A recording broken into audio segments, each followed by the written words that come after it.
Who are you? You're the man who...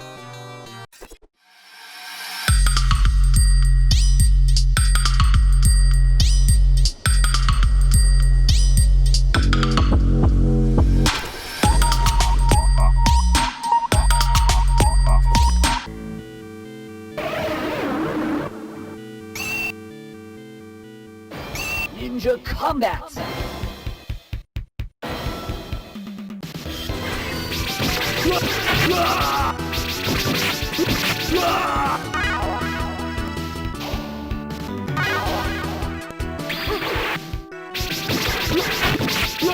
Hello and welcome back everyone. The Neo Geo was a fantastically powerful machine back in its day, and those early days were a real struggle for the machine. Never intended as a format that would be owned by gamers, its original intentions was more of a rental type deal. But gamers were desperate to get their hands on one of these machines permanently. Well, those that could afford them, that is. After all, each game was somewhere in the region of £200 in those days. A cheap price now when you consider how much those games go for today. Those early games as well were a real hit and miss, with no hits really to speak of. Magician Lord and Nam 1975 were fun games, but the problem had always been, why would you spend £200 owning one of these games when a few quid down the local arcade and you could beat the game? This high price had always had an impact on game reviews as well. But I still remember the days when I would gaze into screenshots for those early Neo Geo games and wonder what it would be like to own an arcade machine at home. And one of those games that always appeared in screenshots was Ninja Combat. And these screenshots made the game look something special indeed. The reality, however, was very different. And once I seen it in the arcade, I was a little disappointed. It wasn't really the visuals I was disappointed with, but I felt the magazines had been a little misleading. You see, whenever screenshots appeared, they always left out this heads-up display at the bottom of the screen, and this made the sprites seem huge in the screenshots. And that is what led to my disappointment in the visuals. It was the expectation versus the reality that left a sour taste in my mouth. And then I played it, and I thought it was okay, but not brilliant at all.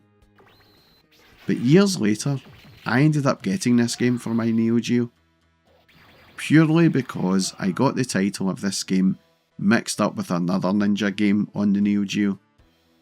I really wanted Ninja Commando, so when I called a Neo Geo importer back in 1995 and inquired about the game, I got my names mixed up.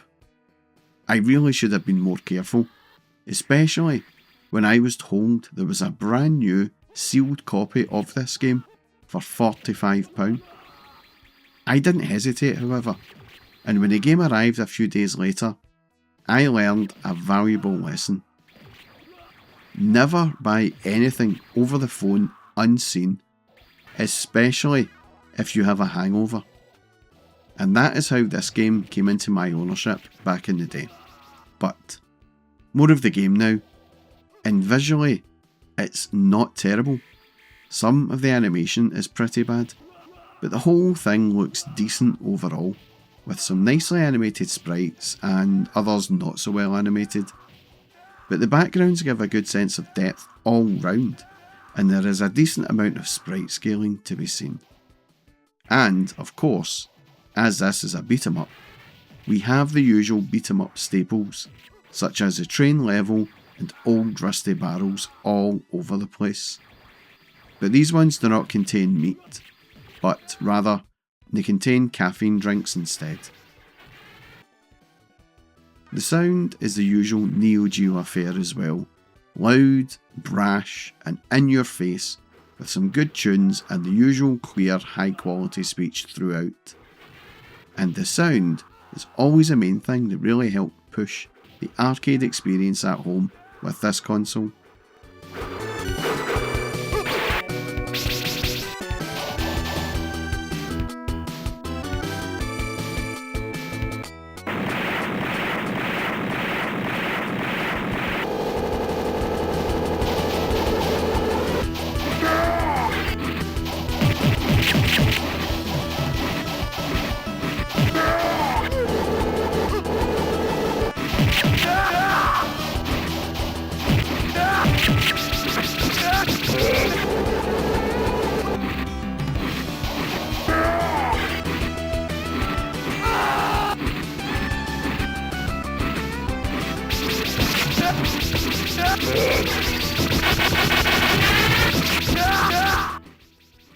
playability is very mixed. The game has this kind of RPG-esque thing about it, where mid-level bosses join your team once you defeat the end of level boss, and then you get to choose a character to play out the level with. It was kind of novel, I guess, but to be honest, the best character in my opinion is Musashi, in terms of presentability anyway, and he isn't too bad as a playable character either.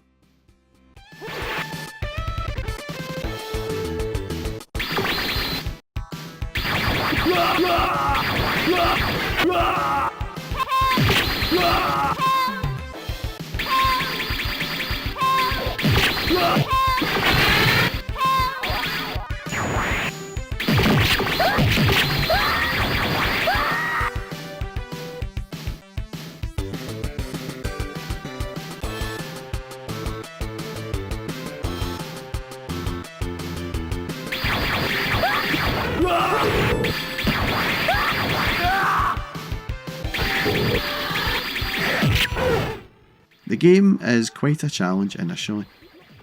Neo Geo games were renowned for being easy, and not sure where that reputation came from exactly.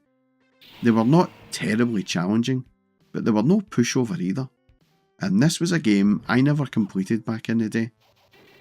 For an arcade at home experience, many Neo Geo games limited the credits to 4, but there was another reason I never beat this game.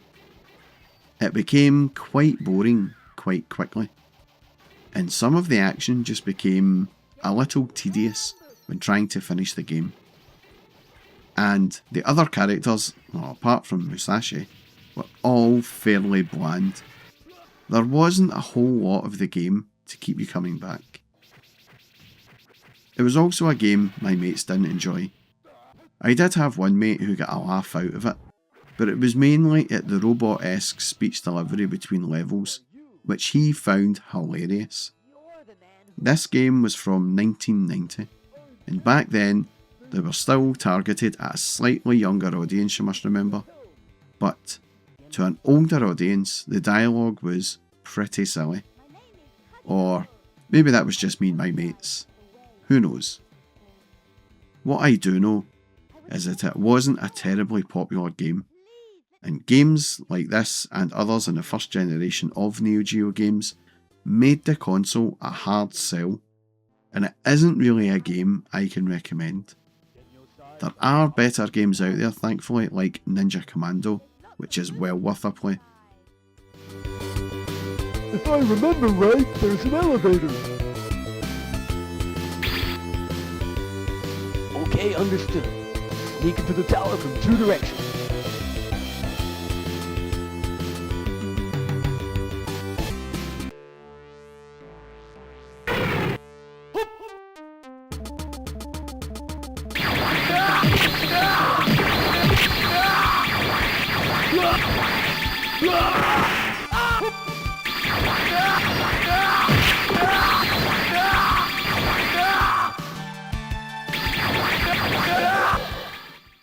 But that was my look back at Ninja Combat on the Neo Geo, a case of mistaken identity that earned it a place in my Neo Geo collection.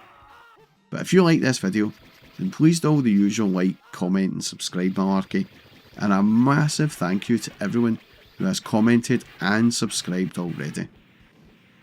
And that's all from me, folks. Thanks for watching.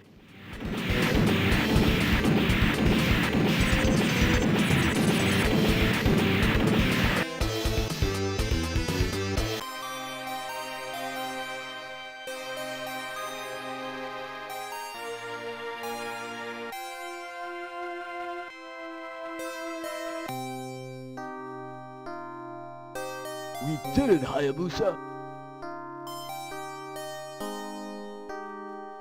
Yeah, I think it'll be quiet now. How is everybody? Goodbye, Joe. Adios, Hayabusa. See you around sometime.